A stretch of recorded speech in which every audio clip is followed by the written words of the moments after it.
Really, the scar, as many scars, I think, came completely unexpected.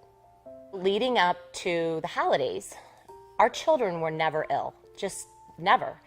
And our son, Larry, was just not himself. He just was lethargic, a little tired, had a little low-grade fever. But more importantly, his favorite thing to do as a community tradition was to go caroling. And instead of going caroling, he wanted to stay home and sleep. And that really was the ultimate red flag for me as a mom, to say, something's wrong.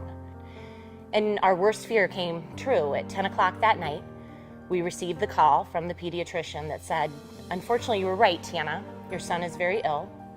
His blood is sick, and I have a room ready at Diamond Children's. And the next day, we received the devastating news that our son Larry was diagnosed with leukemia. And we hit our knees, and I just said, Lord, if this is it, if we were supposed to have him for 7 years, thank you. Your will be done. Many times he would just scream and be flailing his arms and not allowing us to do the simple task that we would visualize it as. And so we would have to hold him down physically to access or de-access him. 60, 70, 80 times we've had to do that. And I would just cry, and he would scream. And I would feel like I just want to scream. I wanted to really be him, to be able to scream, because that is what it was about. It was about the anger of, why are we here? Why do we have this new future we have to plan? What about the unknown? And that whole feeling of helplessness.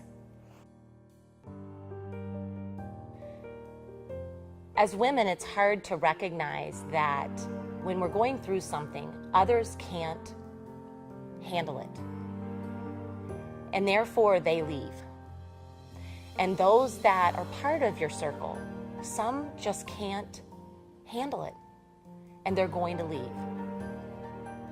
And you have to allow yourself the opportunity to grieve that relationship, and you have to let them go.